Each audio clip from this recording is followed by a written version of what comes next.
ਸਤਿ ਸ਼੍ਰੀ ਅਕਾਲ। ਸਵਾਗਤ ਸਾਰੇ ਟਿਵਾਣਾ ਰੇਡੀਓ ਟੀਵੀ ਨਾਲ ਜੁੜੇ ਸਤਿਕਾਰਯੋਗ ਸੱਜਣਾ ਸਨੇਹੀਆਂ ਦਾ ਸਵਾਗਤ ਤੇ ਨਾਲ ਸਵਾਗਤ ਡਾਕਟਰ ਹਰਸ਼ਿੰਦਰ ਕੌਰ ਜੀ ਦਾ। ਭੈਣਾਂ ਨੂੰ ਸਵਾਗਤ। ਸਤਿ ਸ਼੍ਰੀ ਅਕਾਲ। ਸਤਿ ਮਿਹਰਬਾਨੀ। ਸ਼੍ਰੀ ਅਕਾਲ ਜੀ। ਸਾਰੇ ਸੁਣਨ ਵੇਖਣ ਵਾਲਿਆਂ ਨੂੰ ਵੀ ਬਹੁਤ ਨਿੱਘੀ ਸਤਿ ਸ਼੍ਰੀ ਅਕਾਲ। ਸਤਿ ਸ਼੍ਰੀ ਅਕਾਲ ਡਾਕਟਰ ਸਾਹਿਬ। ਜਿਸ ਤਰ੍ਹਾਂ ਦੇਸ਼ ਦੇ ਵਿੱਚ ਡਾਕਟਰ ਸਾਹਿਬ ਹਾਲੀਆ ਕਈ ਸਾਰੇ ਮਸਲੇ ਮਸਾਇਲ ਨੇ, ਸੈਸ਼ਨ ਚੱਲ ਰਿਹਾ, ਮਸਲੇ ਸਾਂਝਾ ਸਿਵਲ ਕੋਡ ਹੋਰ ਸੀ। ਇਸੇ ਦੌਰਾਨ ਇੱਕ ਵੀਡੀਓ ਵਾਇਰਲ ਹੁੰਦੀ ਹੈ। ਉਸ ਵੀਡੀਓ ਤੋਂ ਬਾਅਦ ਮਨੀਪੁਰ ਦੇ ਵਿੱਚ ਜਿਸ ਤਰ੍ਹਾਂ ਜੋ ਵਹਿਸ਼ੀਆਨਾ ਵੀਡੀਓ ਵਾਇਰਲ ਹੋ ਰਹੀਆਂ ਨੇ, ਇੱਕ ਆਈ ਹੈ, ਹੋਰ ਆ ਰਹੀਆਂ ਨੇ, ਅੱਜ ਇੰਟਰਨੈਟ ਖੋਲ੍ਹ ਦਿੱਤਾ ਗਿਆ। ਇਸ ਤਰ੍ਹਾਂ ਭਾਈਚਾਰਕ ਹਿੰਸਾ ਹੋ ਰਹੀ ਹੈ ਬਲਾਤਕਾਰਾਂ ਦੇ ਪਿੱਛੇ। ਪਾਕਿਸਤਾਨ ਦੀ ਇੱਕ ਲੜਕੀ ਸੀਮਾ ਹੈਦਰ ਇੰਡੀਆ ਆਉਂਦੀ ਹੈ, ਆਪਣੇ ਫੇਸਬੁੱਕ ਫਰੈਂਡ ਨਾਲ ਵਿਆਹ ਕਰਾਉਂਦੀ ਹੈ। ਉਸ ਤੋਂ ਬਾਅਦ ਉਸ ਦੇ ਬਦਲੇ ਦੇ ਵਿੱਚ ਉੱਥੇ ਹਿੰਦੂ ਔਰਤਾਂ ਜਾਂ ਹਿੰਦੂ ਕਮਿਊਨਿਟੀ ਟਾਰਗੇਟ ਕੀਤੀ ਜਾਂਦੀ ਹੈ। ਇਸੇ ਤਰ੍ਹਾਂ 21 ਜੁਲਾਈ ਨੂੰ ਇੱਕ ਰਾਜਸਥਾਨੀ ਲੜਕੀ ਅੰਜੂ ਪਾਕਿਸਤਾਨ ਚਲੀ ਜਾਂਦੀ ਹੈ ਆਪਣੇ ਫੇਸਬੁੱਕ ਫਰੈਂਡ ਨਾਲ। ਉਹ ਜਾ ਕੇ ਉੱਥੇ ਸਿਕਿਉਰਿਟੀ ਲੈਂਦੀ ਹੈ। 50 ਗਨਮੈਨ ਉਸ ਨੂੰ ਪਾਕਿਸਤਾਨ 'ਚ ਮਿਲ ਜਾਂਦੇ ਨੇ ਅਤੇ ਉਸ ਤੋਂ ਬਾਅਦ ਹਾਲੇ ਕਿ ਉਸ ਦੇ ਵਿਆਹ ਬਾਰੇ ਸਪਸ਼ਟ ਨਹੀਂ ਹੈ, ਪਰ ਉਸਨੇ ਆਪਣਾ ਨਾਂ ਜ਼ਰੂਰ ਬਦਲ ਕੇ ਫਾਤਮਾ ਕਰ ਲਿਆ। ਉਹ ਵੀ 2 ਬੱਚਿਆਂ ਦੀ ਮਾਂ ਹੈ। ਪਰ ਇਸ ਦੌਰਾਨ ਬਾਕੀ ਭਾਈਚਾਰਾ ਹਿੰਸਾਗ੍ਰਸਤ ਹੋ ਜਾਂਦਾ ਹੈ। ਕੀ ਕਾਰਨ ਡਾਕਟਰ ਸਾਹਿਬ ਬਣ ਰਹੇ ਨੇ? ਵਿਸ਼ਵ ਭਰ ਦੇ ਵਿੱਚ ਇਸ ਤਰ੍ਹਾਂ ਦੇ ਮਸਾਇਲ ਬਣ ਰਹੇ ਨੇ। ਜਗ੍ਹਾ ਜਗ੍ਹਾ ਵੀਡੀਓ ਹੈ, ਚੈਕਿੰਗ ਹੈ, ਕਾਨੂੰਨ ਨੇ, ਵਿਮਨ ਐਸੋਸੀਏਸ਼ਨਸ ਨੇ ਤੇ ਇੰਟਰਨੈਸ਼ਨਲ ਸਪੀਕਰਸ ਨੇ। ਇਸ ਦੇ ਬਾਵਜੂਦ ਵੀ ਇਹ ਮਸਲਾ ਨਹੀਂ ਰੁਕ ਰਿਹਾ। ਖਾਸ ਕਰਕੇ ਧਰਮ, ਜਾਤ ਜਾਂ ਖਿੱਤੇ ਦਾ ਮਸਲਾ ਬਣ ਜਾਂਦਾ, ਪਹਿਚਾਣ ਦਾ ਮਸਲਾ ਬਣ ਜਾਂਦਾ ਇਹ ਬਲਾਤਕਾਰਾਂ ਦੀ, ਜਬਰ ਜਨਾਹ ਦੀ ਮਾੜੀ ਪ੍ਰਵਿਰਤੀ। ਜੀ ਡਾਕਟਰ ਸਾਹਿਬ, ਕੀ ਕਾਰਨ ਹੈ?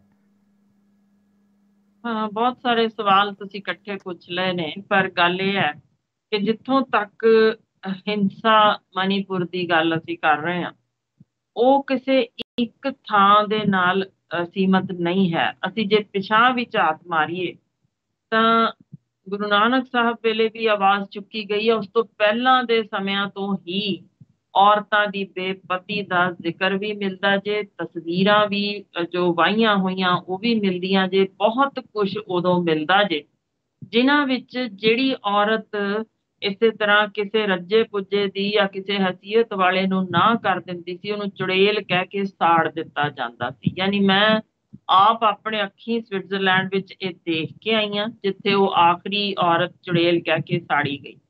ਬਿਲਕੁਲ ਇੰਝ ਹੀ ਉਹਨਾਂ ਸਮਿਆਂ ਵਿੱਚ ਜਿਹੜੀ ਕੋਈ ਆਵਾਜ਼ ਚੁੱਕਦੀ ਸੀ ਕਿ ਮੇਰੇ ਨਾਲ ਜ਼ਬਰਦਸਤੀ ਕੁਝ ਕਰਨ ਦੀ ਕੋਸ਼ਿਸ਼ ਕੀਤੀ ਗਈ ਹੈ, ਤਾਂ ਉਹਨੂੰ ਕਿਸ ਤਰੀਕੇ ਨਿੱਕੇ ਜਿਹੇ ਪਿੰਜਰੇ 'ਚ ਤਾੜ ਦਿੱਤਾ ਜਾਂਦਾ ਸੀ, ਜਿੱਥੇ ਸਿੱਧਾ ਬੈਠਿਆ ਵੀ ਨਹੀਂ ਸੀ ਜਾਂਦਾ। ਖੜੀ ਤਾਂ ਗੱਲ ਹੀ ਬਹੁਤ ਦੂਰ ਹੈ। ਤੇ ਕਿਵੇਂ ਦਿਨ 'ਚ ਇੱਕ ਵੇਲੇ ਉਹਨੂੰ, ਕੁੱਤੇ ਨੂੰ ਜਿਵੇਂ ਸੁੱਟੀ ਦੀ ਆ ਉਸ ਤਰ੍ਹਾਂ ਰੋਟੀ ਵਿੱਚ ਸੁੱਟ ਦੇਣੀ ਤੇ ਇੰਨਾ ਕੁ ਪਾਣੀ ਦੇਣਾ ਨਾ 4-4 ਦਿਨ। ਇਸ ਤਰੀਕੇ ਉਹਨੂੰ ਮਰਨ ਲਈ ਮਜਬੂਰ ਕਰ ਦਿੱਤਾ ਜਾਂਦਾ ਸੀ। ਯਾਨੀ ਕਾਰਨ ਸਿਰਫ ਇਹ ਕਿ ਉਹ ਆਪਣੇ ਆਪ ਨੂੰ ਰੱਜਿਆਂ ਪੁੱਜਿਆਂ ਅੱਗੇ ਜਾਂ ਯਾਨੀ ਕਿਸੇ ਉਸ ਸਮੇਂ ਦੇ ਸਿਆਸਤਦਾਨਾਂ ਅੱਗੇ ਜਾਂ ਰਾਜਿਆਂ ਅੱਗੇ ਆਪਣੇ ਆਪ ਨੂੰ ਪੇਸ਼ ਨਹੀਂ ਉਹਨੇ ਕੀਤਾ, ਨਾ ਕਰ ਦਿੱਤੀ। ਸੋ ਇਸ ਤਰ੍ਹਾਂ ਦੀਆਂ ਗੱਲਾਂ ਕਿਤੇ ਲੁਕੀਆਂ ਨਹੀਂ। ਸਦੀਆਂ ਤੋਂ ਔਰਤ ਹਮੇਸ਼ਾ ਹੀ ਸ਼ਿਕਾਰ ਹੁੰਦੀ ਰਹੀ ਹੈ, ਭਾਵੇਂ ਉਹ ਕਿਤੇ ਜੰਗੀ ਹਮਲੇ ਹੋਣ ਜਾਂ ਕਿਤੇ ਇਸੇ ਤਰੀਕੇ ਦੇ ਜਿਵੇਂ ਧਾਰਮਿਕ ਵੀ ਦੰਗੇ ਹੋਣ, ਜਾਂ ਤੁਸੀਂ ਮੁਲਕਾਂ ਦੇ ਵਿਚਲੀਆਂ ਜੰਗਾਂ, ਜਾਂ ਜਿੱਥੇ ਕਿਤੇ ਕੋਈ ਵੀ ਇੱਕ ਤੋਂ ਦੂਜੇ ਟੱਬਰ ਦੇ ਅੰਦਰਲੀ ਜੰਗ ਹੋਵੇ, ਉਸ ਤਰ੍ਹਾਂ ਦੀ, ਭਾਵੇਂ ਉਹ ਸਿਰਫ ਯਾਨੀ ਆਪਣੀ ਘਰ ਦੇ ਅੰਦਰੂਨੀ ਜੇ ਤੁਸੀਂ ਪਾੜ ਪੈਣਾ ਹੋਏ ਉਹ ਵੀ ਜੰਗ ਹੀ ਕਿਉਂ ਨਾ ਹੋਵੇ, ਹਰ ਥਾਂ ਤੇ ਸ਼ਿਕਾਰ ਔਰਤ ਹੀ ਬਣਦੀ ਰਹੀ ਹੈ। ਇਹ ਸੋਚਿਆ ਜਾਂਦਾ ਹੈ ਕਿ ਇਸ ਨੂੰ ਅਸੀਂ ਹਿੰਸਾ ਦਾ ਸ਼ਿਕਾਰ ਬਣਾ ਕੇ ਤੇ ਸਾਰਿਆਂ ਨੂੰ ਸ਼ਰਮਿੰਦਾ ਮਹਿਸੂਸ ਕਰਵਾ ਸਕਦੇ ਹਾਂ, ਤੇ ਦੂਜਿਆਂ ਦੀ ਅਸੀਂ ਅਣਖ ਤੇ ਸੱਟ ਮਾਰ ਦਿੱਤੀ। ਸੋ ਇਸੇ ਲਈ ਸ਼ੁਰੂ ਤੋਂ ਇਹਦੇ ਨਾਲ ਨਾਮ ਜੋ ਜੋੜ ਦਿੱਤਾ ਗਿਆ ਜੀ, ਇਹ ਪਿਓ ਦੀ ਅਣਖ ਹੈ। ਤਾਂ ਉਸੇ ਹੀ ਕਾਰਨ ਇਹ ਹਮੇਸ਼ਾ ਹੀ ਸ਼ਿਕਾਰ ਹੁੰਦੀ ਰਹੀ ਕਿ ਜੇ ਸਮਾਜ ਨੂੰ ਸ਼ਰਮਸਾਰ ਕਰਨਾ ਹੈ ਤਾਂ ਔਰਤ ਨੂੰ ਹੀ ਨਿਰਵਸਤਰ ਕਰੋ। ਇਹ ਯਾਨੀ ਇੱਕ ਵੇਲੇ ਨਹੀਂ, 2 ਵੇਲੇ ਨਹੀਂ, ਗੁਰੂ ਨਾਨਕ ਸਾਹਿਬ ਵੇਲੇ ਵੀ ਤੈਂ ਕੀ ਦਰਦ ਨਾ ਆਇਆ ਦਾ ਮਤਲਬ ਹੈ ਉਦੋਂ ਵੀ ਅੱਤ ਦੀ ਹਿੰਸਾ ਹੋਈ ਸੀ, ਉਦੋਂ ਵੀ ਔਰਤਾਂ ਦੀ ਬੇਪਤੀ ਹੋਈ ਸੀ। 47 ਦੀ ਗੱਲ ਦੇਖ ਲਓ, ਉਦੋਂ ਵੀ ਇਹੋ ਹੋਇਆ ਸੀ। ਮੈਨੂੰ ਤੇ ਕਈ ਵਾਰ ਸੱਚ ਦੱਸਾਂ ਹਾਸਾ ਹੀ ਆਉਂਦਾ ਇਹਨਾਂ ਤੇ, ਸਿਆਸਤਦਾਨਾਂ ਤੇ, ਜੋ ਇਹ ਡਰਾਮੇਬਾਜ਼ ਨੇ। 84 ਚ ਕੌਣ ਸੀ ਇਹ ਕਾਰਾ ਕਰਨ ਵਾਲੇ? ਅੱਜ ਉਹੀ ਛਾਤੀਆਂ ਤੇ ਹੱਥ ਮਾਰ ਮਾਰ ਕੇ ਅਸੀਂ ਜੀ ਬਾਹਰ ਬੈਠ ਰਹੇ ਹਾਂ, ਅਸੀਂ ਇਹ ਕਰ ਰਹੇ ਹਾਂ, ਤੁਹਾਡੇ ਖਿਲਾਫ ਬੋਲ ਰਹੇ ਹਾਂ। ਅਸਲੋਂ ਅੰਦਰ ਤਾਂ ਸਾਰੇ ਦੇ ਸਾਰੇ ਉਹੀ ਨੇ, ਸਿਰਫ ਉੱਪਰ ਮੁਖੌਟਾ ਚਾੜਿਆ ਹੋਇਆ ਇਹਨਾਂ ਨੇ ਇਨਸਾਨੀਅਤ ਦਾ, ਜਿਹੜੇ ਸਾਰੇ ਰਲ ਕੇ ਅਸੈਂਬਲੀਆਂ 'ਚ ਪੋਰਨ ਮੂਵੀਜ਼ ਦੇਖਦੇ, ਹੁਣ ਉਹ ਕੀ ਕਿਸ ਨੂੰ ਯਾਨੀ ਬੇਵਕੂਫ ਕਿਸ ਨੂੰ ਬਣਾ ਰਹੇ ਨੇ। ਅੱਜ ਕੱਲ ਤਾਂ ਨਿੱਕੇ ਨਿੱਕੇ ਬੱਚੇ ਨੂੰ ਸੋਸ਼ਲ ਮੀਡੀਆ ਤੇ ਆਉਣ ਕਾਰਨ ਪਤਾ ਜੇ ਕਿ ਇਹ ਸਾਰੇ ਦੇ ਸਾਰੇ ਬਘਿਆੜ ਹੀ ਨੇ। ਉੱਪਰ ਚਮੜੀ ਜੇ ਜਿਹੜੀ ਸਿਰਫ ਚਾੜੀ ਹੋਈ ਹੈ, ਅੰਦਰੋਂ ਤਾਂ ਇਹਨਾਂ ਨੂੰ ਜਦੋਂ ਕਿਤੇ ਮੌਕਾ ਮਿਲੇ, ਕਹਿੰਦੇ ਨੇ ਨਾ ਜਿਹਨੂੰ ਚੋਰੀ ਦਾ ਮੌਕਾ ਮਿਲ ਗਿਆ ਤੇ ਫਿਰ ਉਹਨੇ ਚੋਰੀ ਨਾ ਕੀਤੀ ਹੋਵੇ ਫਿਰ ਤਾਂ ਉਹ ਸਹੀ ਹੈ, ਪਰ ਬਾਕੀ ਜਿਹੜੇ ਸ਼ਰੀਫ ਦਿਸਦੇ ਨੇ ਉਹੀ ਨੇ ਜਿਨ੍ਹਾਂ ਨੂੰ ਚੋਰੀ ਕਰਨ ਦਾ ਮੌਕਾ ਨਹੀਂ ਮਿਲਿਆ। ਸੋ ਇਹ ਚੀਜ਼ਾਂ ਲੁਕੀਆਂ ਹੋਈਆਂ ਨਹੀਂ, ਕਿਉਂਕਿ ਦੇਖੋ ਮੈਂ ਇੱਕ ਅਹਿਮ ਅਖਬਾਰੀ ਖਬਰ ਹੀ ਸਾਂਝੀ ਕਰ ਦਿੰਨੀ ਆ। ਹਰਿਆਣਾ ਦੇ ਸਹਾਰਾ ਘਰਾਂ 'ਚ ਕੀ ਹੋਇਆ ਤੁਸੀਂ ਚੰਗੀ ਤਰ੍ਹਾਂ ਜਾਣਦੇ ਹੋ। ਜਿਹੜੀ ਇੱਕ ਅੰਗਰੇਜ਼ੀ ਦੀ ਅਖਬਾਰ ਨੇ ਮੁੱਖ ਪੰਨੇ ਤੇ ਦੱਸਿਆ ਸੀ ਕੌਣ ਕੌਣ ਗਾਹਕ ਸਨ, ਜਿਨ੍ਹਾਂ 'ਚ ਜ਼ਿਕਰ ਕੀਤਾ ਗਿਆ ਪੋਲੀਟੀਸ਼ੀਅਨ ਸਨ, ਚੋਟੀ ਦੇ ਜੱਜ ਸਨ, ਚੋਟੀ ਦੇ ਵਕੀਲ ਸਨ, ਚੋਟੀ ਦੇ IPS ਆਫੀਸਰ ਸਨ। ਉਹਨਾਂ ਵਿੱਚ IAS ਆਫੀਸਰਸ ਵੀ ਸ਼ਾਮਲ ਸੀ, ਫੋਰਨ ਡਿਗਨਿਟਰੀਜ਼ ਸ਼ਾਮਲ ਸਨ, ਜਿਨ੍ਹਾਂ ਦੇ ਅੱਗੇ ਬੇਟੀਆਂ ਨੂੰ ਨੈਕਡ ਪਰੇਡ ਕੀਤਾ ਜਾਂਦਾ ਸੀ, ਉੱਠੀਆਂ ਟੰਗ ਕੇ ਪੱਖਿਆਂ ਨਾਲ ਉਹਨਾਂ ਨੂੰ ਮਾਰਿਆ ਕੁੱਟਿਆ ਜਾਂਦਾ ਸੀ। ਉਮਰ 8 ਤੋਂ 12 ਵਰ੍ਹੇ। ਯਾਨੀ ਇਹ ਹਾਲ ਲਿਆ ਕੇ ਕਿਵੇਂ ਉਹਨਾਂ ਨੂੰ ਨਸ਼ੇ ਦਿੱਤੇ ਜਾਂਦੇ ਸੀ, ਕਿਵੇਂ ਪਰੋਸੀਆਂ ਜਾਂਦੀਆਂ ਸੀ, ਆਤੀ ਹੋ ਗਈ। ਯਾਨੀ ਜੇ ਅਸੀਂ ਉਸ ਪੱਧਰ ਤੇ ਦੇਖੀਏ ਕਿ ਜਿਹੜੇ ਪਹਿਲਾਂ ਸਿਆਸਤ ਹਾਸਲ ਕਰ ਰਹੇ ਨੇ, ਅੱਗੋਂ ਉਹ ਫਿਰ ਗੁੰਡਾ ਅੰਸਰ ਪਾਲਦੇ ਨੇ, ਤੇ ਫਿਰ ਪਤਾ ਤਾਂ ਲੱਗੇ ਨਾ ਆਖਰ ਅਸੀਂ ਸੁਰੱਖਿਆ ਕਿਸ ਤੋਂ ਪਾਲਦੇ ਹਾਂ। ਜੇ ਲੱਗਦਾ ਵੀ ਕੋਈ ਇੱਕ ਅੱਧ ਜਣਾ ਬੋਲਦਾ ਕਿ ਫੌਜ ਸਾਡੀ ਸੁਰੱਖਿਆ ਲਈ ਹੈ, ਤਾਂ ਫੌਜ ਦੇ ਵਿੱਚ ਵੀ ਉਸੇ ਥਾਂ ਦੇ ਮਣੀਪੁਰ ਦੇ ਵਿੱਚ ਦੇਖਿਓ ਥੰਗਜਾਂ ਮਨੋਰਮਾ ਨਾਲ ਇਕਾਰਾ ਕਰਨ ਵਾਲੇ ਕੌਣ ਸਨ, ਕਿਉਂ ਉਹਨੂੰ ਨਿਤਰੀਆਂ ਸਨ ਨਿਰਵਸਤਰ ਹੋ ਕੇ ਸੜਕਾਂ ਤੇ ਕਿ ਆਓ ਹਿੰਦੁਸਤਾਨੀ ਸੂਰਮਿਓ ਸਾਡੀ ਵੀ ਪੱਤ ਲੁੱਟ ਲਓ। ਯਾਨੀ ਜੇ ਮੌਕਾ ਲੱਗਣ ਤੇ ਸਾਡੀ ਫੌਜ ਵੀ ਉਹੀ ਕੁਛ ਕਰੇ। ਥਾਣਿਆਂ ਦੇ ਅੰਦਰ ਬਲਾਤਕਾਰ ਹੁੰਦੇ ਹੋਣ, ਸਾਡੇ ਹਸਪੀਟਲਸ ਦੇ ਵਿੱਚ ਖਬਰਾਂ ਆਉਣ ਬਲਾਤਕਾਰ ਕੀਤਾ ਗਿਆ, ਸਕੂਲਾਂ ਦੇ ਵਿੱਚ ਨਹੀਂ ਛੱਡਿਆ ਗਿਆ, ਨਾ ਪ੍ਰਿੰਸੀਪਲ ਛੱਡਣ, ਨਾ ਗੇਟ ਕੀਪਰ ਛੱਡਣ, ਨਾ ਬੱਸ ਚਲਾਉਣ ਵਾਲੇ ਛੱਡਣ, ਤਾਂ ਫਿਰ ਕਿਹੜੀ ਥਾਂ ਸੁਰੱਖਿਅਤ ਮੰਨੀਏ। UN ਦੀ ਬੀਜਿੰਗ ਡੈਕਲੇਰੇਸ਼ਨ ਵਿੱਚ ਵੀ ਇਹੋ ਕਹਿ ਦਿੱਤਾ ਗਿਆ ਕੋਈ ਸੁਰੱਖਿਅਤ ਨਹੀਂ। ਤੁਹਾਡਾ ਦੂਜਾ ਸਵਾਲ ਸੀ ਜਿਹੜਾ ਅਸੀਂ ਵਿਆਹ ਹੁੰਦਾ ਜੇ ਜਦੋਂ ਇਧਰੋਂ ਉਧਰ ਜਾਂ ਉਧਰੋਂ ਇੱਧਰ ਤਾਂ ਅਸੀਂ ਦੰਗੇ ਕਿਉਂ ਕਰਦੇ। ਬਿਲਕੁਲ। ਹੁਣ ਵੇਖੋ ਅਸੀਂ ਨਾ ਠੇਕਾ ਲੈ ਲਿਆ ਸਾਰੇ ਧਰਮ ਦਾ ਵੀ, ਸਾਰੀ ਦੁਨੀਆ ਦਾ। ਮਰਦ ਪ੍ਰਧਾਨ ਸਮਾਜ ਨੇ ਇਹ ਸੋਚ ਲਿਆ ਕਿ ਔਰਤ ਆਪਣੀ ਮਰਜ਼ੀ ਦਾ ਸਾਹ ਵੀ ਨਹੀਂ ਲੈ ਸਕਦੀ, ਸਾਡੇ ਤੋਂ ਪੁੱਛ ਕੇ ਲਵੇ ਉਹਦੀ ਕੀ ਮਜਾਲ ਕਿ ਉਹ ਉੱਚੀ ਉਡਾਰੀ ਕਦੇ ਵੀ ਮਾਰਨੀ ਚਾਹਵੇ, ਉਹਨੂੰ ਹਮੇਸ਼ਾ ਹੀ ਮਰਦ ਦੇ ਹੇਠਾਂ ਹੀ ਦਿਸਣਾ ਚਾਹੀਦਾ। ਆਪਣੀ ਮਰਜ਼ੀ ਦੇ ਵਿਆਹ ਤੇ ਸਾਡੇ ਮੁਲਕ ਵਿੱਚ ਪਤਾ ਹੈ ਸਾਨੂੰ ਕਿਸ ਤਰੀਕੇ ਇੱਜ਼ਤ ਦੀ ਖਾਤਰ ਕਤਲ ਕੀਤੇ ਜਾਂਦੇ। ਇਹ ਸਾਡੀ ਮਰਜ਼ੀ ਤੋਂ ਬਗੈਰ ਇਹ ਔਰਤ ਕੁਝ ਨਹੀਂ ਕਰ ਸਕਦੀ। ਸਦੀਆਂ ਤੋਂ ਇਹੋ ਕੁਝ ਤੁਰਦਾ ਰਿਹਾ। ਜਿੱਥੇ ਖਿਮਾ ਕਰਿਓ ਕਬੀਲਿਆਂ ਤੇ ਵੀ ਜਦੋਂ ਹੱਲੇ ਹੁੰਦੇ ਸਨ, ਸੋਹਣੀਆਂ ਜਿਹੜੀਆਂ ਬੇਟੀਆਂ ਹੁੰਦੀਆਂ ਸਨ ਉਹ ਮਾਰ ਮੁਕਾਈਆਂ ਜਾਂਦੀਆਂ ਸਨ ਕਿ ਇਹਨਾਂ ਨੂੰ ਚੁੱਕ ਕੇ ਲਿਜਾਣਗੇ ਸਾਡੀ ਇੱਜ਼ਤ ਤੇ ਵੱਟਾ ਲੱਗੇਗਾ। ਯਾਨੀ ਸ਼ਿਕਾਰ ਹਰ ਹਾਲ ਵਿੱਚ ਔਰਤ ਹੀ ਹੋਣੀ ਹੈ। ਤਾਂ ਇਹ ਜਿਹੜੀ ਚੀਜ਼ ਹੈ, ਜਦੋਂ ਸ਼ੁਰੂ ਤੋਂ ਅਸੀਂ ਜਦ ਤੱਕ ਆਪਣੀ ਸੋਚ ਨੇ ਵਿੱਚ ਤਬਦੀਲੀ ਨਹੀਂ ਨਾ ਲਿਆਉਂਦੇ ਕਿ ਇੱਕ ਔਰਤ ਦੀ ਮਰਜ਼ੀ ਹੈ, ਉਹ ਜਿਸ ਮਰਜ਼ੀ ਥਾਂ ਤੇ ਸਰਹੱਦਾਂ ਬਣਾਈਆਂ ਕਿਨੇ, ਅਸੀਂ ਹੋਈਆਂ ਬਣਾਉਣ ਵਾਲੇ। ਇਹਨਾਂ ਔਰਤਾਂ ਨੇ ਸਰਹੱਦਾਂ ਨਹੀਂ ਬਣਾਈਆਂ। ਸੋ ਜਿਨ੍ਹਾਂ ਨੇ ਰਾਜ ਕਰਨਾ ਸੀ ਉਹਨਾਂ ਨੇ ਸਰਹੱਦਾਂ ਬਣਾਈਆਂ, ਪਰ ਉਹਨਾਂ ਨੇ ਰਾਜ ਜੇ ਆਪਣਾ ਸਥਾਪਿਤ ਕੀਤੀ ਰੱਖਣਾ ਤਾਂ ਢੰਗ ਇਹੋ ਹੈ ਕਿ ਇਹਨਾਂ ਦੇ ਮਨਾਂ ਵਿੱਚ ਨਫ਼ਰਤ ਗੁੱਸਾ ਭਰ ਦਿਓ ਤੇ ਭੈ ਦੀ ਰਾਜਨੀਤੀ ਕਰੋ, ਜਿਸ ਅਧੀਨ ਫਿਰ ਔਰਤ ਹੀ ਸ਼ਿਕਾਰ ਹੁੰਦੀ ਜੇ। ਕਿ ਇੱਕ ਔਰਤ ਆਪਣੀ ਮਰਜ਼ੀ ਨਾਲ ਜੇ ਕਿਤੇ ਵਿਆਹ ਕਰਨ ਚਲੀ ਗਈ ਤਾਂ ਸਾਰੀਆਂ ਔਰਤਾਂ ਖੁਸ਼ੀਆਂ ਹੋਈਆਂ ਕਿਉਂ ਮਹਿਸੂਸ ਕਰਦੇ ਹੋ ਕਿ ਹਰ ਔਰਤ ਦਾ ਠੇਕਾ ਲਿਆ ਹੋਇਆ।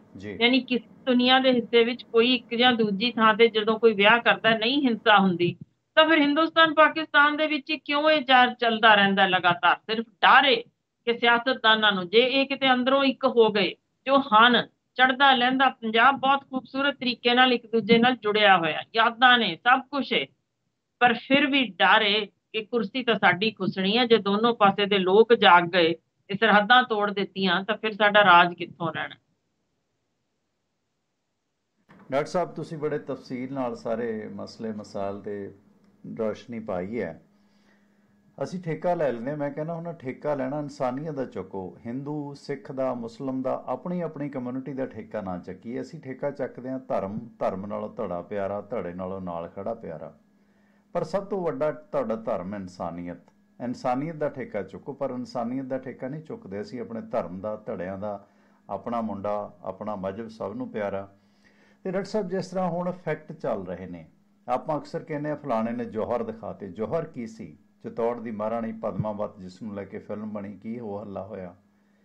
ਇੱਕ ਹਾਲਾਂਕਿ ਡਿਸਕਵਰੀ ਆਫ ਇੰਡੀਆ 'ਚ ਨਹਿਰੂ ਸਾਰੇ ਇਸ 'ਤੇ ਖੁਲਾਸੇ ਕਰਦਾ, ਸਾਰੇ ਦੂਰਦਰਸ਼ਨ ਦੇ ਵਿੱਚ ਚੱਲੇ ਨੇ।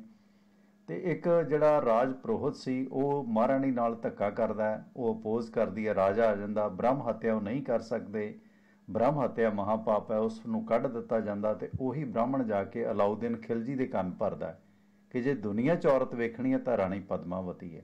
ਰਾਣੀ ਪਦਮਾਵਤੀ ਸਮੇਤ ਸੈਂਕੜੇ ਔਰਤਾਂ ਚਿਤੌੜ ਦੇ ਵਿੱਚ ਜੌਹਰ ਦਿਖਾ ਜਾਂਦੀਆਂ ਨੇ, ਜਿਉਂਦਾ ਸੜ ਜਾਂਦੀਆਂ ਨੇ।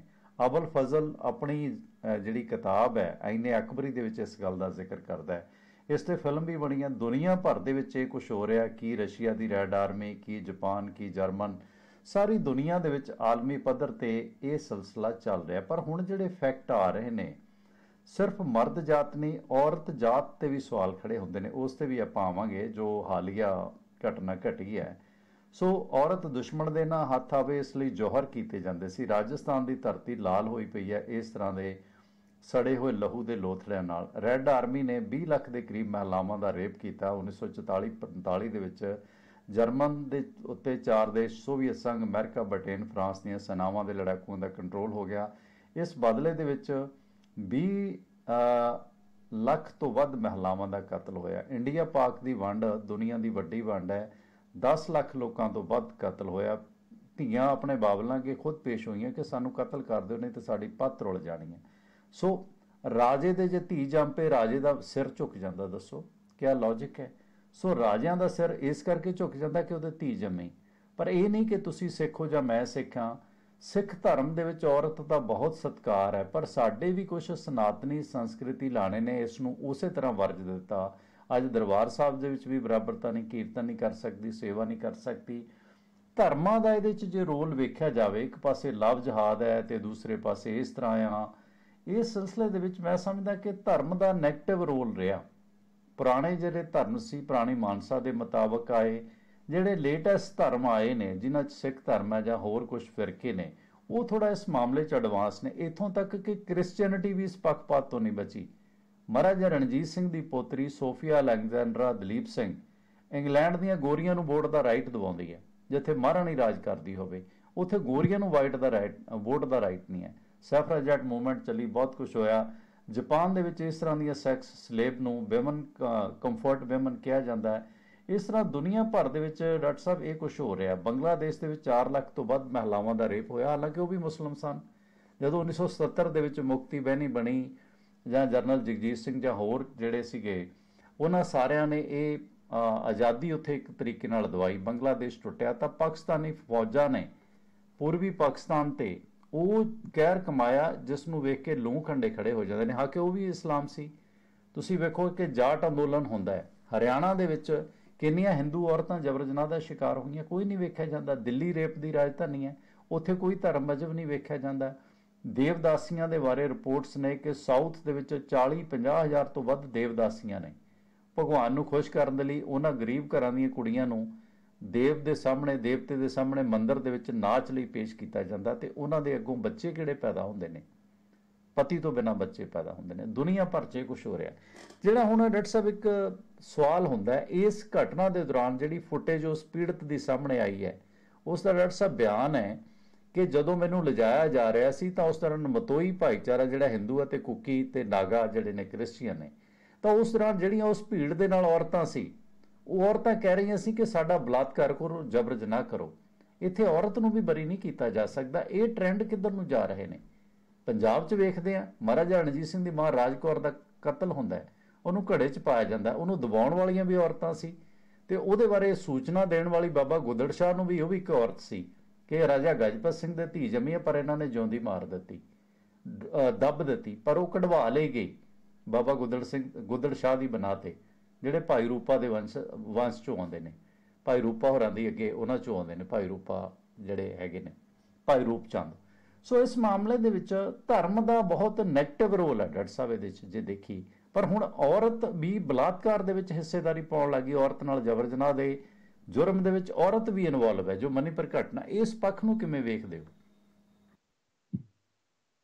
ਦੇਖੋ, ਮੈਂ ਜਦੋਂ ਯੂਨਾਈਟਿਡ ਨੇਸ਼ਨਸ ਗਈ ਸਾਂ ਉਦੋਂ ਜੋ ਪੁਰਾਣਾ ਜਿੰਨਾ ਵੀ ਵੱਖੋ ਵੱਖਰੇ ਮੁਲਕਾਂ ਤੋਂ ਵੀ ਜਿਹੜਾ ਇਤਿਹਾਸ ਪੁਰਾਣਾ ਸਾਨੂੰ ਲੱਭ ਸਕਿਆ, ਜਿੰਨਾ ਪੁਰਾਣੇ ਤੋਂ ਪੁਰਾਣਾ, ਉਹ ਸਾਰਾ ਅਸੀਂ ਫਰੋਲ ਕੇ ਉਹਦੇ 'ਚ ਇੱਕ ਚੀਜ਼ ਬੜੀ ਅਹਿਮ ਸਾਡੇ ਨਜ਼ਰੀ ਪਈ ਕਿ ਸਦੀਆਂ ਤੋਂ ਔਰਤ ਨੂੰ ਸਿਰਫ, ਭਾਵੇਂ ਉਹ ਹਿੰਦੂ ਧਰਮ ਵਿੱਚ ਸੀ ਜਾਂ ਪੁਰਾਣੇ ਜੋ ਵੀ ਲਿਖੇ ਉਹਨਾਂ ਨੂੰ ਮਿਲੇ, ਭਾਵੇਂ ਉਹ ਕ੍ਰਿਸਚੈਨਿਟੀ ਵਿੱਚ ਸੀ, ਜਿੱਥੇ ਵੀ ਇਹ ਲੱਭਿਆ ਗਿਆ ਕਿ ਔਰਤ ਦੀ ਇੱਜ਼ਤ ਸਿਰਫ ਤਾਂ ਹੀ ਕੀਤੀ ਜਾਏਗੀ ਸਮਾਜ ਵਿੱਚ ਜੇ ਉਹ ਕੁੱਖੋਂ ਮੁੰਡਾ ਜੰਮੇਗੀ। ਇਹ ਸਪਸ਼ਟ ਰੂਪ ਵਿੱਚ, ਮੈਂ ਤੁਹਾਨੂੰ ਯੂਐਨ ਵਿੱਚ ਦਿੱਤੇ ਲੈਕਚਰ ਦੀ ਗੱਲ ਕਰ ਰਹੀ ਹਾਂ ਜਿੱਥੇ ਸਾਰੀ ਖੋਜ ਦੇ ਉੱਤੇ ਆਧਾਰਿਤ ਸੀ। ਸੋ ਉਹ ਅੱਛਾ ਜੀ। ਸਦੀਆਂ ਤੋਂ ਜਿਹੜੀ ਚੀਜ਼ ਮਨ ਦੇ ਅੰਦਰ ਉਹਦੇ ਵੱਸ ਚੁੱਕੀ ਕਿ ਇੱਕ ਔਰਤ ਨੂੰ ਉਹਦੇ, ਯਾਨੀ ਇੱਕ ਤਰੀਕੇ ਜੈਨੇਟਿਕ ਚੇਂਜ ਹੀ ਹੋ ਗਈ ਪਈ। ਉਹ ਪਹਿਲੀ ਗੱਲ ਸਦੀਆਂ ਤੋਂ ਇਹੀ ਪੁਸ਼ਤ ਦਰ ਪੁਸ਼ਤ ਤੋਰੀ ਜਾਣੀ ਹੈ ਗੱਲ ਵੀ ਹਾਂ ਧੀਏ, ਜੇ ਉੱਥੇ ਜਾਣਾ ਤਾਂ ਪਈ ਤਾਂ ਹੀ ਇੱਜ਼ਤ ਹੋਣੀ ਹੈ ਜੇ ਤੇਰੇ ਕੁੱਖੋਂ ਮੁੰਡਾ ਜੰਮੇਗਾ।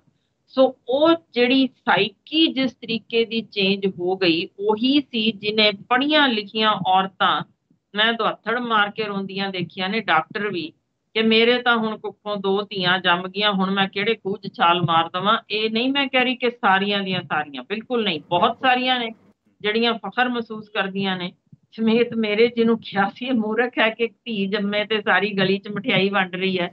ਸੋ ਖੈਰ, ਬਹੁਤ ਨੇ ਜਿਹੜੀ ਖੁਸ਼ੀ ਮਹਿਸੂਸ ਕਰਦੀਆਂ ਨੇ, ਪਰ ਉਹ ਤਬਦੀਲੀ ਹੌਲੀ ਹੌਲੀ ਆਉਂਦੀ ਜੇ। ਇੰਨੀ ਦੇਰ ਤੋਂ ਜਿਹੜਾ ਕਹਿ ਦਿੱਤਾ ਗਿਆ ਕਿ ਔਰਤ ਜਿਹੜੀ, ਕਿਉਂਕਿ ਲਫ਼ਜ਼ ਇਹ ਬੋਲ ਦਿੱਤਾ ਗਿਆ ਔਰਤ ਹੀ ਔਰਤ ਦੀ ਦੁਸ਼ਮਣ ਹੈ, ਇੰਨਾ ਜ਼ਿਆਦਾ ਇਨਗ੍ਰੇਨ ਕਰ ਦਿੱਤਾ ਗਿਆ ਕਿ ਉਹਦੇ ਵਿੱਚ ਜਬਰੀ ਹਰ ਮਾਂ ਨੂੰ, ਕਿਉਂਕਿ ਦੇਖੋ ਤੁਸੀਂ ਹਸਪੀਟਲ ਵਿੱਚ ਉੱਥੇ ਨਹੀਂ ਆਉਂਦੇ ਜਿੱਥੇ ਵੱਡੀ ਗਿਣਤੀ ਅਸੀਂ ਆ ਕੇ ਦੇਖਦੇ ਹਾਂ ਕਿ ਮਾਵਾਂ ਜਾਂ ਸੱਸਾਂ ਆ ਕੇ ਜਦੋਂ ਡਿਲੀਵਰੀ ਹੁੰਦੀ ਆ ਕੇ ਕਹਿੰਦੀਆਂ ਨੇ ਭਾਈ ਸਾਨੂੰ ਹੁਕਮ ਹੋਇਆ ਹੋਇਆ ਉੱਪਰੋਂ ਵੀ ਜੇ ਘਰ ਵਿੱਚ ਸਾਡੇ ਨਾਮ ਲੈਵਾ ਚਾਹੀਦਾ, ਸੋ ਜੇ ਨੂੰਹ ਨੇ ਨਾ ਕੀਤਾ ਫਿਰ ਅਸੀਂ ਹੋਰ ਨੂੰ ਫੜ ਲਿਆਵਾਂਗੇ। ਯਾਨੀ ਲੱਠ ਫਿਰ ਕੇ ਕੋਈ ਹੋਰ ਫਿਰ ਮਗਰ ਖੜਾ ਹੁੰਦਾ ਤੇ ਉਹ ਖੜੀ ਔਰਤ ਨੂੰ ਅਗਾਂਹ ਕਰ ਦਿੰਦੇ ਨੇ ਕਿ ਇਹੀ ਬੋਲਣ ਵਾਲੀ ਜੇ, ਇਹ ਨਹੀਂ ਕਿਹਾ ਵੀ ਉਹ ਜੰਮਣੀ ਜੇ, ਪਰ ਆਵਾਜ਼ ਪਿੱਛੋਂ ਆਈ ਹੁੰਦੀ ਜੇ। ਜੀ, ਸੋ ਪ੍ਰੈਸ਼ਰ। ਮਰਦ ਦੀ ਆਵਾਜ਼ ਇਸ ਹੱਦ ਤੱਕ ਜਾਂਦੀ ਜੇ ਕਿ ਸਾਡੇ ਰਜਿੰਦਰਾ ਤਿੰਨ ਤਾਂ ਖਬਰਾਂ ਨਸ਼ਰ ਹੋ ਚੁੱਕੀਆਂ ਜਿੱਥੇ ਨਵ ਜੰਮੀ ਧੀ ਨੂੰ ਦੇਖ ਕੇ ਪਿਤਾ ਨੇ ਕੁੱਟਿਆ ਵੀ, ਮਾਰਿਆ ਵੀ, ਉਹਦੀ ਵੀਡੀਓ ਵੀ ਬਣ ਚੁੱਕੀ ਤੇ ਫਿਰ ਉਹਨੂੰ ਉੱਥੇ ਹੀ ਸੁੱਟ ਕੇ ਚਲਾ ਵੀ ਗਿਆ ਕਿ ਧੀ ਜੰਮੀ ਹੈ, ਦਫਾ ਹੋ ਜਾ, ਆਪਣੇ ਘਰ ਜਾ, ਅਸੀਂ ਰੱਖਣੀ ਨਹੀਂ। ਜਦ ਕਿ ਇਹਦੀ ਪੂਰਾ ਜ਼ਿੰਮਾ, ਮੈਂ ਅੱਜ ਤੁਹਾਡਾ ਹੀ ਇਹ ਪਲੇਟਫਾਰਮ ਚਾਹੁੰਦੀ ਹਾਂ ਕਿ ਜੇ ਇੰਨੀ ਕੁ ਗੱਲ 1 ਮਿੰਟ ਦਾ ਸਮਾਂ ਦਿਓ ਲੋਕਾਂ ਨੂੰ ਸਮਝਾ ਦਈਏ ਕਿ ਜੀ ਜੀ ਡਾਕਟਰ ਸਾਹਿਬ, ਇਹ ਜ਼ਿੰਮਾ ਦਰਅਸਲ ਕੁਦਰਤ ਨੇ ਸਿਰਫ ਤੇ ਸਿਰਫ ਮਰਦ ਨੂੰ ਦਿੱਤਾ ਜਿਹਦੇ ਸਰੀਰ ਅੰਦਰ ਇੱਕ ਐਕਸ ਤੇ ਇੱਕ ਵਾਈ ਕ੍ਰੋਮੋਸੋਮ ਹੈ, ਜਦਕਿ ਔਰਤ ਦੇ ਅੰਦਰ 2 ਐਕਸ ਕ੍ਰੋਮੋਸੋਮ ਹੁੰਦੇ ਨੇ। ਸੋ ਮੁੰਡਾ ਪੈਦਾ ਹੋਣ ਲਈ ਜਿਹੜਾ ਵਾਈ ਕ੍ਰੋਮੋਸੋਮ ਚਾਹੀਦਾ ਸਿਰਫ ਤੇ ਸਿਰਫ ਮਰਦ ਦੇ ਸਰੀਰ ਅੰਦਰ ਹੈ, ਔਰਤ ਵਿੱਚ ਹੈ ਹੀ ਨਹੀਂ। ਸੋ ਸਦੀਆਂ ਤੋਂ ਉਹਨੂੰ ਵੀ ਕਸੂਰਵਾਰ ਅਸੀਂ ਠਹਿਰਾਈ ਜਾ ਰਹੇ ਹਾਂ ਔਰਤ ਨੂੰ ਵੀ ਕੁੜੀ ਜੰਮੀ ਇਹਨੂੰ ਘਰੋਂ ਕੱਢ ਦਿਓ, ਨਵੀਂ ਨੂੰ ਲਿਆਵਾਂਗੇ। ਅੱਜ ਵੀ ਠਹਿਰਾਈ ਜਾ ਰਹੇ ਆ ਪਤਾ ਹੋਣ ਦੇ ਬਾਵਜੂਦ ਵੀ, ਬਿਲਕੁਲ ਅੱਜ ਵੀ, ਹੁਣ ਵੀ ਔਰਤਾਂ ਕੱਢ ਰਹੇ ਨੇ ਕਿ ਮੁੰਡਾ ਨਹੀਂ ਜੰਮਦੀ ਤਾਂ ਫਿਰ ਅਸੀਂ ਹੋਰ ਲੈ ਆਉਂਦੇ ਹਾਂ, ਤੇ ਜਦ ਕਿ ਨੁਕਸ ਵਾਈ ਕ੍ਰੋਮੋਸੋਮ ਵਿੱਚ ਹੈ ਜਿਹੜਾ ਗਾਹ ਨਹੀਂ ਤੁਰ ਰਿਹਾ। ਸੋ ਇਹ ਕੁਝ ਚੀਜ਼ਾਂ ਤਾਂ ਕੁਦਰਤ ਨੇ ਆਪਣੇ ਕੋਲ ਰੱਖੀਆਂ ਹੁੰਦੀਆਂ ਵੀ ਅਸੀਂ 50% ਹੀ ਰੱਖਣਾ, ਉਹ ਸਾਡੀ ਅਸੀਂ ਸੋਚ ਬਣਾ ਲਈ ਹੈ ਕਿ ਜੇ ਜਾਨਵਰਾਂ ਵਿੱਚ ਝਾਤ ਮਾਰਨੀ ਹੈ ਤਾਂ ਸਾਨੂੰ ਮੱਝਾਂ ਦੀ ਲੋੜ ਹੈ, ਗਾਵਾਂ ਦੀ ਲੋੜ ਹੈ, ਦੁੱਧ ਦੇਣਾ ਉਹਨਾਂ ਨੇ, ਤੇ ਉਹ ਉਧਰੋਂ ਅਸੀਂ ਦੂਜੇ ਪਾਸੇ ਦਾ ਖਤਮ ਕਰੀ ਜਾ ਰਹੇ ਹਾਂ।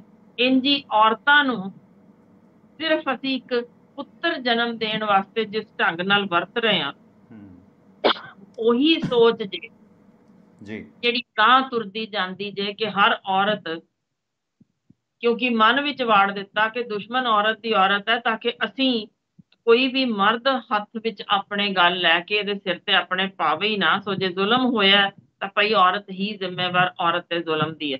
ਪਰ ਮੈਨੂੰ ਇਹ ਦੱਸ ਦਿਓ ਵੀ ਘਰ ਵਿੱਚ ਜਦੋਂ ਅੱਗ ਲੱਗਦੀ ਹੈ ਮਰਦ ਦੀ ਉਸ ਸਮੇਂ ਭੂਮਿਕਾ ਕੀ ਹੁੰਦੀ ਹੈ? ਯਾਨੀ ਉਹਦਾ ਪਤੀ ਜਾਂ ਉਹਦਾ ਜਿਹੜਾ ਸਹੁਰਾ ਸਾਹਿਬ ਨੇ, ਉਹ ਜਦੋਂ ਘਰ ਵਿੱਚ ਦਾਜ ਖਾਤਰ ਅੱਗ ਲੱਗ ਰਹੀ ਹੁੰਦੀ ਹੈ ਤਾਂ ਉਹ ਕੀ ਕਰਦੇ ਹੁੰਦੇ?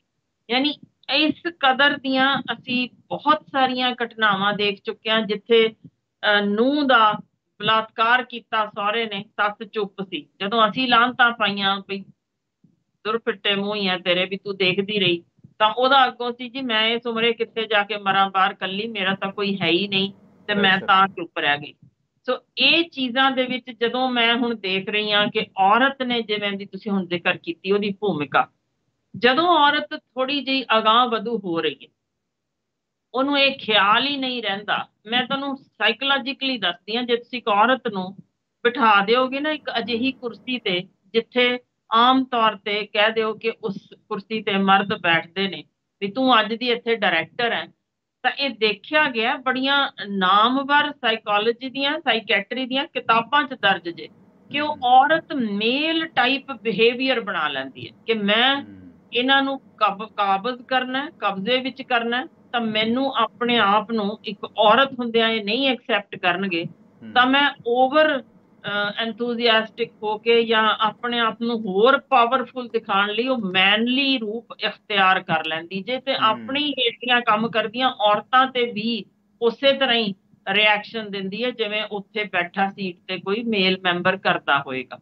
ਤੋ ਇਸ ਬਾਰੇ ਬੜੀ ਡਿਟੇਲ ਸਟੱਡੀਜ਼ ਆ ਚੁੱਕੀਆਂ ਕਿ ਉਂਝ ਹੁਣ ਇਹ ਜਿਹੜੀ ਤੁਸੀਂ ਘਟਨਾ ਦੱਸ ਰਹੇ ਹੋ ਕਿ ਕਿਸੇ ਔਰਤ ਨੇ ਇਹ ਕਹਿਣਾ ਦਾ ਮਤਲਬ ਉਹਨਾਂ ਨੂੰ ਇਹ ਅਸਲੋਂ ਹੀ ਦਿਮਾਗ ਵਿੱਚੋਂ ਵਿਸਾਰ ਕੇ ਕਿ ਅਸੀਂ ਵੀ ਇਸੇ ਤਰ੍ਹਾਂ ਸ਼ਿਕਾਰ ਹੋ ਸਕਦੀਆਂ, ਕਿ ਹੁਣ ਸਾਡੇ ਹੱਥ ਵਿੱਚ ਪਾਵਰ ਹੈ, ਅਸੀਂ ਬਦਲਾ ਲੈ ਸਕਦੇ ਹਾਂ, ਤਾਂ ਫਿਰ ਇਸੇ ਤਰ੍ਹਾਂ ਹੀ ਕਰੋ। ਯਾਨੀ ਉਹ ਜਿਹੜਾ ਸਾਈਕੋਲੋਜੀਕਲ ਉਸ ਵੇਲੇ ਇੰਪੈਕਟ ਉਹਦੇ ਉੱਤੇ ਹੁੰਦਾ ਹੈ, ਉਹ ਅਸਲ ਵਿੱਚ ਪੁਰਾਣੇ ਸਮਿਆਂ ਤੋਂ ਉਹੀ ਦੱਬੀ ਹੋਈ ਗੱਲ ਕਿ ਮੈਂ ਨੀਵੀਂ ਆ, ਮੈਂ ਨੀਵੀਂ ਆ, ਮੈਂ ਆਪਣੇ ਆਪ ਨੂੰ ਉੱਚਾ ਕਿਵੇਂ ਕਰਾਂ। ਪਰ ਇਹ ਬਿਲਕੁਲ ਗਲਤ ਰਾਹ ਹੈ, ਕਿਉਂਕਿ ਇਸ ਢੰਗ ਨੂੰ ਕਿਸੇ ਵੀ ਪਾਸਿਓਂ ਜਾਇਜ਼ ਨਹੀਂ ਠਹਿਰਾਇਆ ਜਾ ਸਕਦਾ। ਆਜ਼ਾਦੀ ਹੋਣੀ ਜਾਂ ਪਿਛਲੇ ਪੂਰੇ ਸਦੀਆਂ ਦਾ ਬਦਲਾ ਲੈਣ ਵਾਸਤੇ ਨਹੀਂ ਇਸ ਸਮਾਜ ਵਿੱਚ ਔਰਤ ਨੇ ਖੜੇ ਹੋਣਾ।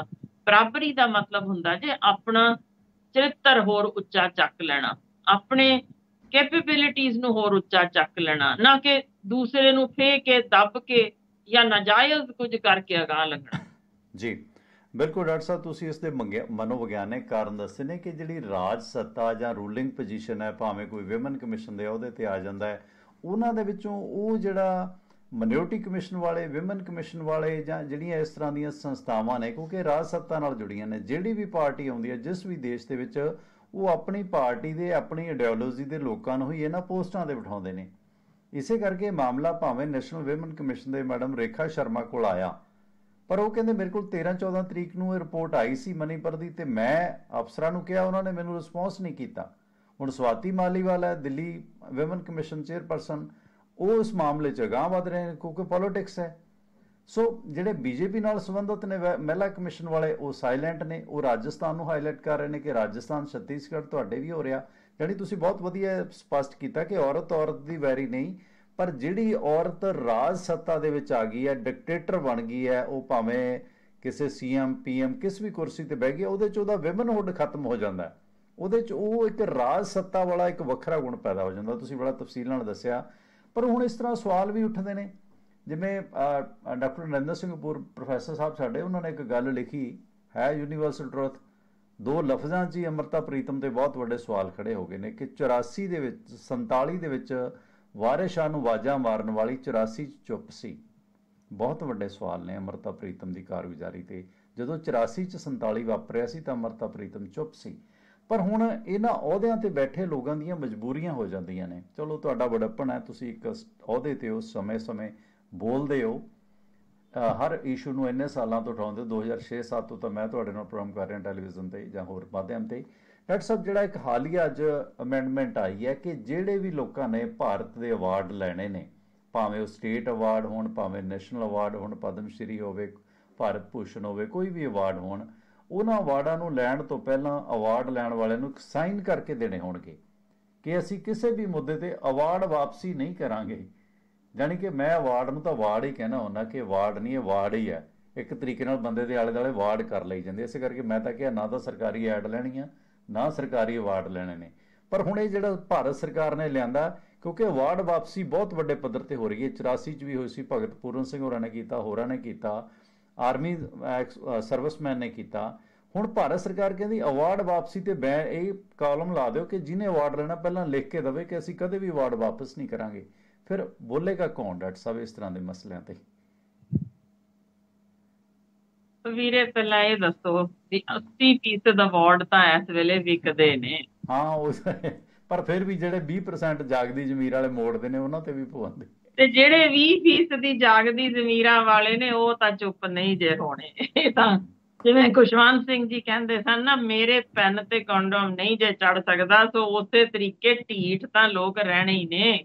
ਤੋ ਜਿਹੜੇ ਸਿਰ ਫਿਰੇ ਨੇ ਉਹਨਾਂ ਨੂੰ ਹਮੇਸ਼ਾ ਬਾਗੀ ਕਿਹਾ ਜਾਣਾ, ਤੇ ਉਹ ਬਾਗੀ ਕਦੇ ਵੀ ਹਟਨੇ ਨਹੀਂ ਜੰਮਣੇ। ਸੋ ਉਹ 20% ਦੇ ਵਿੱਚੋਂ ਵੀ ਜਿਹੜੇ 5% ਵੀ ਹੋਣਗੇ ਨਾ ਬਾਗੀ, ਉਹਨਾਂ ਬਾਗੀਆਂ ਸਿਰ ਹੀ ਇਹ ਦੁਨੀਆ ਖੜੀ ਰਹਿਣੀ ਜੇ। ਬਾਕੀ ਤਾਂ ਵਿਕਾਊ ਟੱਟੂ ਹੁੰਦੇ ਨੇ, ਸੋ ਉਹਨਾਂ ਨੂੰ ਜਿੱਧਰ ਮਰਜ਼ੀ ਛੇੜ ਲਓ ਉਹ ਤੁਰ ਜਾਣਗੇ।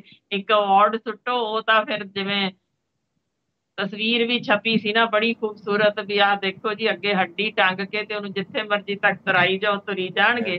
ਤਾਂ ਇਹ ਤਾਂ ਸਦੀਆਂ ਤੋਂ ਨੁਕਤੇ ਨੇ। ਦੇਖੋ ਸਿਆਸਤਦਾਨ ਕੀ ਕਰਦੇ ਨੇ, ਜਦੋਂ ਲੱਗਦਾ ਵੀ ਸਾਡੇ ਵਿਰੁੱਧ ਆਵਾਜ਼ ਚੁੱਕੀ ਜਾ ਰਹੀ ਹੈ, ਜਾਂ ਝੂਠੇ ਕੇਸ ਦੇ ਵਿੱਚ ਅੰਦਰ ਤਾੜ ਦਿਓ, ਡਰਾ ਦਿਓ, ਜਾਂ ਲਾਲਚ ਦੇ ਦਿਓ ਆ ਜਾ ਬਈ, ਤੇ ਜਾਂ ਫਿਰ ਮਾਰ ਮੁਕਾਓ, ਖਤਮ ਹੀ ਕਰ ਦਿਓ, ਗਾਇਬ ਹੀ ਹੋ ਗਿਆ।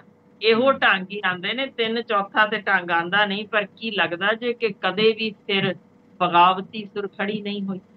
ਦੁਨੀਆ ਵਿੱਚ ਹਮੇਸ਼ਾ ਬਗਾਵਤੀ ਸੁਰ ਜਦੋਂ ਅੱਤ ਹੋ ਜਾਂਦੀ ਹੈ ਜ਼ੁਲਮ ਦੀ, ਜ਼ਰੂਰ ਖੜੀ ਹੁੰਦੀ ਹੈ। ਉਹ ਭਾਵੇਂ ਬੰਗਾਲ ਚੋਂ ਖੜੀ ਹੋਵੇ, ਭਾਵੇਂ ਪੰਜਾਬ ਚੋਂ ਹੋਵੇ, ਭਾਵੇਂ ਉਹ ਕਿਸੇ ਹੀ ਥਾਂ ਤੇ, ਯਾਨੀ ਜ਼ਰੂਰੀ ਹਿੰਦੁਸਤਾਨ ਅੰਦਰ ਨਹੀਂ, ਹਿੰਦੁਸਤਾਨ ਦੇ ਬਾਹਰੋਂ ਵੀ ਜ਼ਮੀਰਾਂ ਜਾਗਦੀਆਂ ਨੇ। ਦੇਖੋ ਹੁਣ ਆ ਕੇ ਇੱਕ 80 ਵਰਿਆਂ ਦੇ ਜੋ ਅੰਗਰੇਜ਼ ਪੁਲਿਸ ਆਫਿਸਰ ਫੌਜੀ ਦਾ ਸੀਗਾ, ਜੋ ਅੰਗਰੇਜ਼ ਫੌਜੀ ਦਾ ਬਿਆਨ ਸੀ ਕਿ ਕਿਵੇਂ ਸਾਨੂੰ ਜਦੋਂ ਭੇਜਿਆ ਜਾਂਦਾ ਸੀ, ਅਸੀਂ ਕਿਸ ਤਰੀਕੇ ਵੀਅਤਨਾਮ ਵਿੱਚ ਵੀ ਹੋਰ ਜਿੱਥੇ ਮੌਕਾ ਲੱਗਦਾ ਸੀ ਸਾਨੂੰ ਕਿਹਾ ਗਿਆ ਸੀ ਕਿ ਆਪਣੇ ਬੀਜ ਉਹਨਾਂ ਦੀਆਂ ਕੁੱਖਾਂ ਵਿੱਚ ਬੋ ਕੇ ਆਓ, ਤੇ ਅਸੀਂ ਕਿਵੇਂ ਬਲਾਤਕਾਰ ਕਰਦੇ ਰਹੇ ਹਾਂ।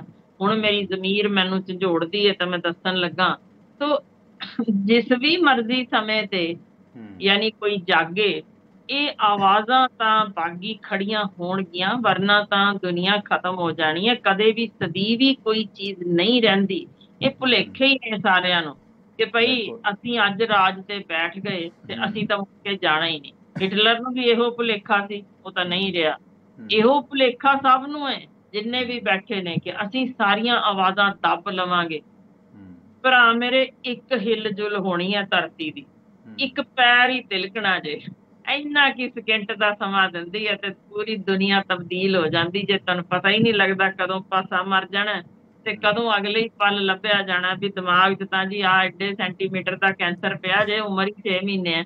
ਇਹ ਚੀਜ਼ਾਂ ਜੇ ਸਮਝ ਆ ਜਾਣ, ਬੜੀ ਵਾਰ ਰੱਬ ਨੇ ਇਹੋ ਜਿਹੀਆਂ, ਕੁਦਰਤ ਨੇ ਇਹੋ ਜਿਹੀਆਂ ਆਫਤਾਂ ਲਿਆ ਕੇ ਦਿਖਾ ਦਿੱਤਾ ਵੀ ਤੁਸੀਂ ਤਾਂ ਹੈ ਕੀ, ਸ਼ੈ ਕੀ ਹੋ। ਤੁਹਾਨੂੰ ਤਾਂ ਪੂਰੀ ਤਰ੍ਹਾਂ ਅੰਦਰ ਤਾੜਿਆ ਜਾ ਸਕਦਾ, ਤਬਾਹ ਬਰਬਾਦ ਕੀਤਾ ਜਾ ਸਕਦਾ, ਪਰ ਫਿਰ ਵੀ ਸਾਡੀ ਉਹ ਹੈਂਕੜ ਖਤਮ ਹੁੰਦੀ ਨਹੀਂ।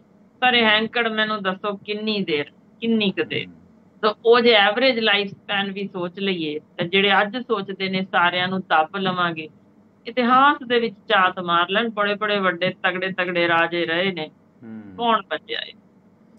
ਬਿਲਕੁਲ। ਸਦਾ ਨਹੀਂ ਜਵਾਨੀ ਤੇ ਐਸ਼ ਮਾਪੇ, ਸਦਾ ਨਹੀਂ ਜੇ ਵਾਲ ਵਰੇਸਮੀਆਂ, ਸ਼ਾਹ ਮੁਹੰਮਦਾ ਸਦਾ ਨਾ ਰੂਪ ਰਹਿਣੇ, ਸਦਾ ਰਹਿਣ ਨਾ ਖਾਲੜੇ ਕੇਸਮੀਆਂ, ਸਦਾ ਰਹਿਣ ਨਾ ਦੌਲਤਾਂ ਫੀਲ ਘੋੜੇ, ਸਦਾ ਰਹਿਣ ਨਾ ਰਾਜਿਆਂ ਦੇਸ ਮੀਆਂ। ਸ਼ਾਹ ਮੁਹੰਮਦ ਲਿਖਦਾ, ਪਰ ਸਮੇਂ ਦਾ ਹਾਕਮ ਕਈ ਵਾਰੀ ਇੰਨੀ ਹੈਂਕੜ 'ਚ ਆ ਜਾਂਦਾ ਕਿ ਉਹ ਸਭ ਕੁਝ ਭੁੱਲ ਜਾਂਦਾ।